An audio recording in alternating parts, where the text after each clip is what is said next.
Welcome to iReading. আজি class 9 advance maths start কৰিম।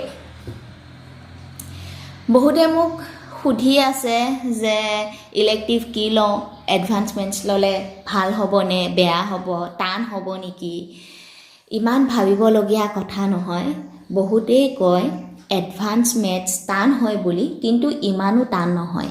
বহুতেই ইণ্টাৰেষ্টিং হয় ছাবজেক্টটো। কৰি যোৱা, চাবা ভাল লাগিব। যদি তোমালোকে মেথছ ভাল পোৱা তেনেহ'লে এডভান্স মেথছ লোৱা, ভাল লাগিব কৰি। এডভান্স মেথছৰ ফাৰ্ষ্ট চেপ্টাৰটো আছে সংখ্যাঙ্কন পদ্ধতি, চিষ্টেম অফ নিউমেৰেশ্যন। সংখ্যাঙ্কন পদ্ধতি কি? আমি সাধাৰণতে ব্যৱহাৰ কৰা পদ্ধতিটো কি? আমি মেথছ কৰিবৰ কাৰণে কি ব্যৱহাৰ কৰোঁ? 1, 2, 3 এইবোৰ সংখ্যা ব্যৱহাৰ কৰোঁ। এই সংখ্যাবিলাকত আমি ব্যৱহাৰ কৰা পদ্ধতিটোত কি আছে? সদায় 10টা সংখ্যা আছে, 0ৰ পৰা 9 লৈ। 0ৰ পৰা 9 লৈ থকা এই সংখ্যাকেইটা ব্যৱহাৰ কৰি বাকী সংখ্যাবোৰ লিখিব পাৰোঁ। আমি 10 লিখিলে 1 আৰু 0 দি 10 হয়। 11 লিখিলে 1 দুটা দিলেই হয়। 57 লিখিলে 5, 7 এই দুটা সংখ্যা হয়। মানে 9 আৰু 0 লৈ থকা সংখ্যাকেইটা ব্যৱহাৰ কৰি আমি সকলোবোৰ সংখ্যা লিখিব পাৰোঁ। যিমান ডাঙৰ সংখ্যাই নহওক, সংখ্যাকেইটাত কি থাকে? 9 আৰু 0 থকা অংককেইটাৰে থাকে। ডাঙৰ সংখ্যা ধৰা 5203 সংখ্যাটোত কি আছে? 52203 এইকেইটাই আছে। 5203 এইকেইটা 0ৰ পৰা 9 ভিতৰত থকা সংখ্যাই। এই সংখ্যাকেইটা ব্যৱহাৰ কৰি আমি সকলোবোৰ সংখ্যা লিখিব পাৰোঁ। এতিয়া আমাৰ সংখ্যাত আমি ব্যৱহাৰ কৰা পদ্ধতিটোত কি আছে? 10টা সংখ্যা আছে। এনেকুৱা বহুত পদ্ধতি আছে, কিছুমানত 2টা, কিছুমানত 3টা, 7টা, 8টা এনেকুৱা ওপৰত ডিপেণ্ড কৰি সংখ্যাবোৰ হয়। যেটা সংখ্যা ব্যৱহাৰ কৰি অংকবোৰ লিখা হয় যিটো পদ্ধতিত, সেই প্ৰণালীটোত যেটা সংখ্যা থাকে সেইটোৱে হৈছে সেই প্ৰণালীটোৰ ভূমি বা আধাৰ বুলি কোৱা হয়। এতিয়া আমি ব্যৱহাৰ কৰি থকা সংখ্যাঙ্কন পদ্ধতিটোৰ ভূমি বা আধাৰ কিমান হ'ব? 10। কাৰণ ইয়াত কেইটা থাকে? 10টা সংখ্যা থাকে 0ৰ পৰা 9 লৈ। যদি ভূমি বা আধাৰ 10 হয়, সেই সংখ্যাটোত কিন্তু 10ৰ সমান বা 10তকৈ ডাঙৰ সংখ্যা থাকিব নোৱাৰে। যিকেইটা অংক থাকিব সেইটো। এতিয়া 0ৰ পৰা 9 লৈহে আছে, তাত কি হৈ আছে? 10তকৈ সৰু হৈ আছে সংখ্যাকেইটা 10ৰ পৰা। যদি কিবা এটা অংকৰ সংখ্যাঙ্কন পদ্ধতিৰ ভূমি 8 হয়, তেনেহ'লে তাত সংখ্যাকেইটা কিমানলৈ থাকিব? 0ৰ পৰা 7লৈ থাকিব। 8 হ'ব নোৱাৰে। 8 বা 8তকৈ ডাঙৰ সংখ্যা তাত থাকিব নোৱাৰে, অংক তাত থাকিব নোৱাৰে। মানে তাৰ যদি ভূমি 8 হয় তেনেহ'লে 186 এই সংখ্যাটো তাৰ এটা সংখ্যা হ'ব নোৱাৰে, 8 ভূমিৰ সংখ্যা হ'ব নোৱাৰে। কাৰণ ইয়াত 8 আছে। 8 ভূমিৰ সংখ্যা হ'বৰ কাৰণে তাৰ অংক কি থাকিব লাগিব? 0ৰ পৰা 7ত থাকিব লাগিব। তেনেদৰে দ্বৈত ভূমি বুলি কওঁতে তাৰ ভূমি কি থাকিব? 2 থাকিব। দ্বৈত ভূমিৰ সংখ্যা দুটাই থাকিব, 0 আৰু 1, 0ৰ পৰা 1 দুটা অংক থাকিব।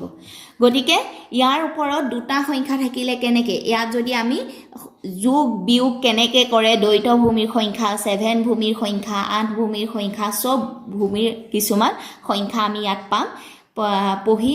তাত কিন্তু কি হয়? একে একে যোগ কৰিলে 2 নহয়, একে একে যোগ কৰিলে 10হে হয়।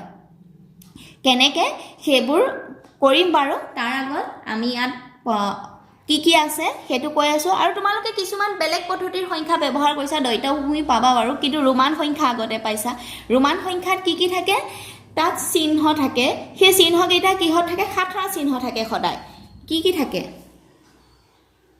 1, 2 ব্যৱহাৰ কৰিবৰ কাৰণে কি হয়? 2টা 1 ব্যৱহাৰ কৰা হয়।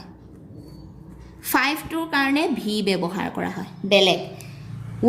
2টা 1 ব্যৱহাৰ কৰি 2 লিখা হয়, 3টা 1 ব্যৱহাৰ কৰি 3 লিখা হয়। তেনেকৈ 5 ব্যৱহাৰ কৰা হয় 5 লিখিবৰ কাৰণে। তাৰপিছত 10 লিখিবৰ কাৰণে x চিহ্ন এইকেইটা ব্যৱহাৰ কৰা হয়। L ব্যৱহাৰ কৰা হয় 50 লিখিবৰ কাৰণে C ব্যৱহাৰ কৰা হয় 100 লিখিবৰ কাৰণে D ব্যৱহাৰ কৰা হয় 500 লিখিবৰ কাৰণে আৰু M ব্যৱহাৰ কৰা হয় 1000 লিখিবৰ কাৰণে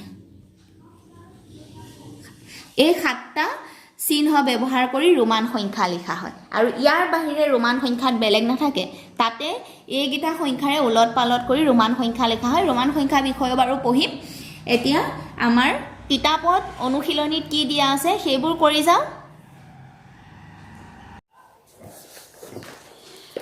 অনুশীলনী 1.1 1.1ত কি আছে পুৰণি কালত মানুহৰ গণনা পদ্ধতিৰ 4টামান উদাহৰণ দিয়া পুৰণি কালত মানুহে কেনে ধৰণে গণনা কৰিছিল কিছুমান আঙুলি ব্যৱহাৰ কৰিও গণনা কৰিছিল কাৰণ পুৰণি কালত মানুহে বেছি পঢ়া শুনা বস্তু তেনেকুৱা নাছিলে এই সংখ্যাবোৰৰো আৱিষ্কাৰ হোৱা নাছিল অতি পুৰণি কালত গতিকে মানুহে কি কিবা এটা বস্তুৰ সিম্বল ব্যৱহাৰ কৰি এটো এটা বস্তুৰ ওপৰত এটা চিন দি থৈ দিলে এটা বস্তু আছে দুটা বস্তুৰ ওপৰত দুটা চিন দি থৈ দিলে এনেকুৱা কিছুমান ব্যৱহাৰ কৰিছিল কি ব্যৱহাৰ কৰিছিল কিতাপত দিয়াই আছে মই দেখাই দিছো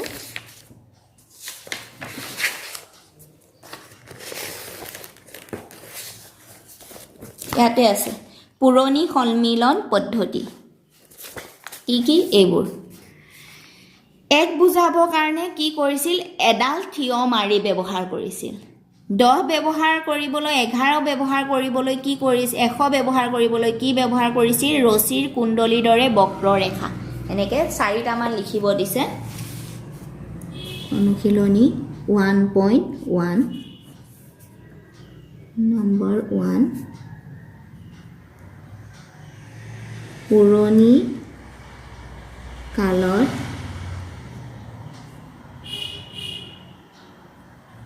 ব্যৱহাৰ কৰা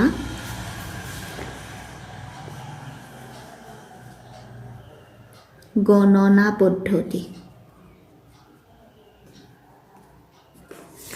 লিখিদিয়া একৰ বাবে এডাল মাৰি এক সমান কি ব্যৱহাৰ কৰিছে 1 4টামান পদ্ধতি লিখিব দিছে 2 10ৰ বাবে কি ব্যৱহাৰ কৰিছিল এনেকুৱা 100ৰ বাবে কি ব্যৱহাৰ কৰিছিল এনেকুৱা সিম্বল কি ৰছীৰ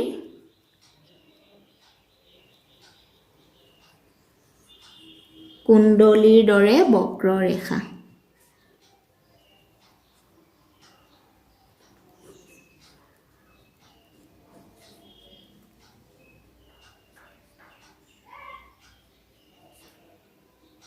কি ব্যৱহাৰ কৰিছিল এনেকুৱা এটা সিম্বল ব্যৱহাৰ কৰিছিল 1000ৰ কাৰণে আৰু 10000ৰ কাৰণে কি ব্যৱহাৰ কৰিছিল হাতৰ আঙুলি সদৃশ এটা বস্তু ব্যৱহাৰ কৰিছিল টুৱা থিয় আঙুলি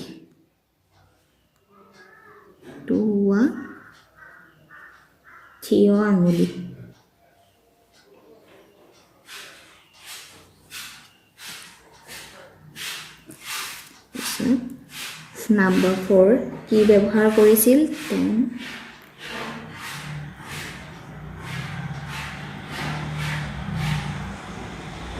1 লাখৰ কাৰণে কি ব্যৱহাৰ কৰিছিল মাছৰ দৰে এটা বস্তু ব্যৱহাৰ কৰিছিল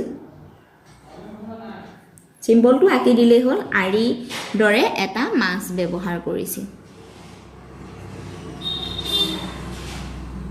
এটা মাছ এইবোৰ গণনাৰ বাবে ব্যৱহাৰ কৰিছিল যিকোনো এটা বস্তু লয় এটোৱে অমুক তেনেকুৱাকে মানুহে বুজি পাইছিল এটোৱে অমুক বুজাইছে 2 নম্বৰটো কি দিয়া আছে সংখ্যাৰ আধাৰ বুলিলে কি বুজা মই কৈছোৱে সংখ্যাটোত যিমানটা অংক থাকে হেতুৱে হৈছে সংখ্যাৰ প্ৰণালীটোত যিমানটা অংক থাকে হেতুৱে হৈছে ভূমি বা আধাৰ কাক বোলে নম্বৰ 2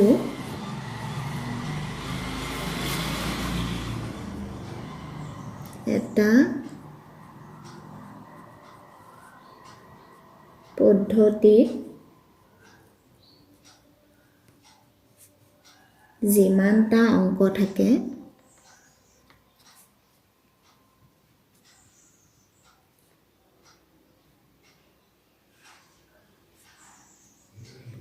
সেই সংখ্যাটোৱে পদ্ধতিটোৰ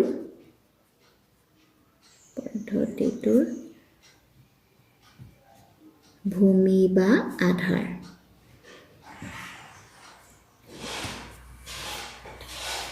নাম্বাৰ 3টোৰ কি আছে গণনা আৰু সংখ্যাঙ্কন পদ্ধতি একেই নে বেলেগ বুজাই লিখা গণনা আৰু সংখ্যাঙ্কন পদ্ধতি একেই নহয় ক'বলৈ গ'লে একেই নহয় কি হয় গণনা কৰাৰ পাছত সেইটো আমি লিখিবলৈ যিটো চিহ্ন ব্যৱহাৰ কৰোঁ সেইটো হৈছে সংখ্যাঙ্কন পদ্ধতি গণনা কৰিলে নহয় গণনাটো লিখি আমি কাৰোবাক ক'ব লাগিব বুজাব লাগিব সেইটো হৈছে সংখ্যাঙ্কন পদ্ধতি গতিকে কি হয় গণনা আৰু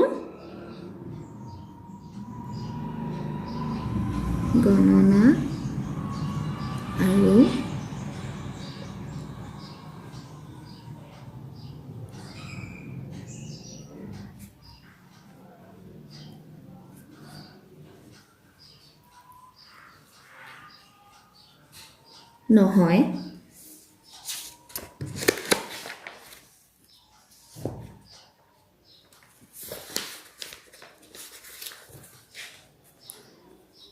বুজাই লিখিব দিছে আসলতে কি হয় গণনা প্ৰণালীৰ পিছৰ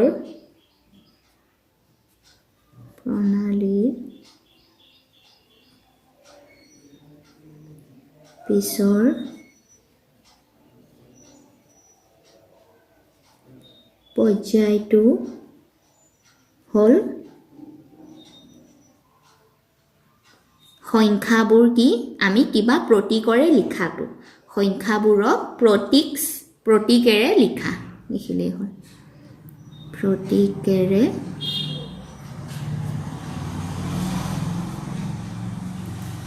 লিখা আৰু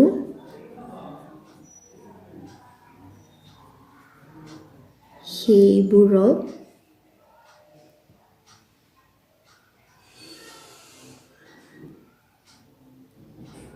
পঢ়াৰ পদ্ধতি এটা নিৰ্ণয় কৰা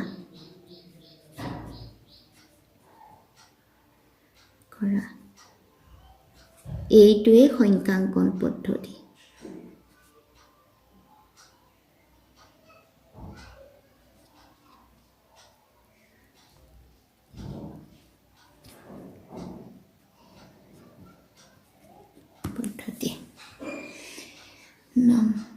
নাম্বাৰ 4 কি আছে গণিতৰ ইতিহাসৰ পৰা পৃথিৱীৰ বিভিন্ন ঠাইত ব্যৱহাৰ কৰা শব্দ সংখ্যাঙ্ক কিছুমানৰ উদাহৰণ দিয়া ইতিহাসত পৃথিৱীৰ বিভিন্ন ঠাইত শব্দ সংখ্যাঙ্ক কেনেকুৱা ধৰণে ব্যৱহাৰ কৰিছিল কি ব্যৱহাৰ কৰিছিল আগতে এতিয়াও কেতিয়াবা ব্যৱহাৰ কৰি আছে এহাত দুহাত এনেকুৱাকৈ কিছুমান হিচাপ কৰে কিমান দীঘল 1 সেণ্টিমিটাৰ 2 সেণ্টিমিটাৰ বা এফুট দুফুট এনেকুৱা নহয় কি হয় এহাত দুহাত এবেগেট এনেকুৱা আৰু বেছিভাগ কি কৰিছিল আগতে মানুহে হাতৰ আঙুলিৰে সংখ্যাঙ্কন পদ্ধতিবোৰ ইতিহাসত বেছিকৈ ব্যৱহাৰ কৰিছিল কাৰণ তেতিয়ালৈকে সংখ্যাবোৰৰ আৱিষ্কাৰ হোৱাই নাছিল এতিয়া ইতিহাসত সংখ্যা পদ্ধতি ব্যৱহাৰ শব্দৰ বাবে কি ব্যৱহাৰ কৰিছিল সাধাৰণতে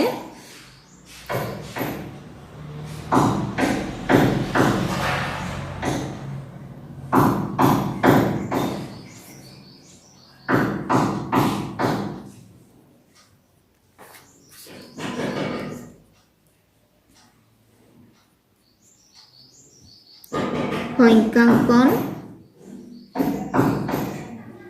পদ্ধতিৰ বাবে থিয় কিয় আঙুলি ৰছীৰ গাঁঠি কিছুমানে এতিয়াও বুঢ়া মানুহে চাবা ৰছীৰ গাঁঠি কিছুমান দি থৈ দিয়ে ৰছীৰ গাঁঠি শিলগুটি দাগ আদিৰ দ্বাৰা আদিৰ ব্যৱহাৰ কৰিছিল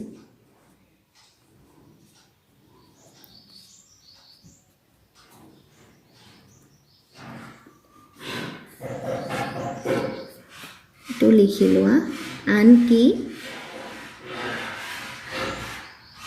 মধ্যযুগৰ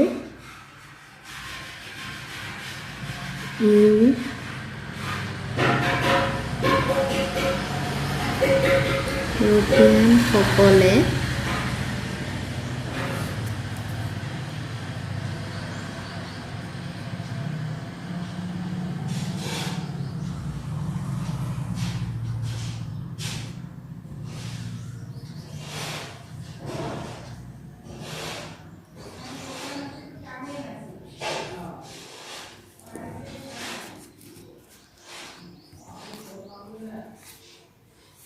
দহ হাজাৰ মানলৈকে মাত্ৰ দুই হাতৰ আঙুলি বা চিত্ৰ প্ৰতীকেৰে বুজাইছিল 10,000 মানলৈ হাতৰ আঙুলিৰে হিচাপ কৰিছিল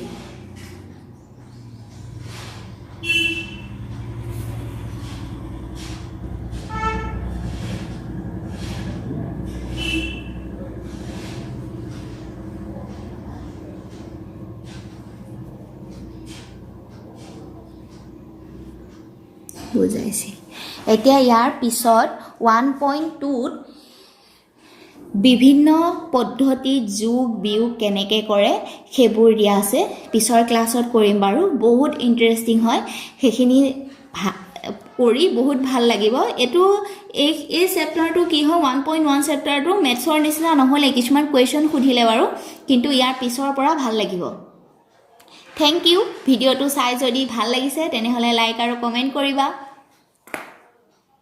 বুজি নাপালে কমেন্টত কবা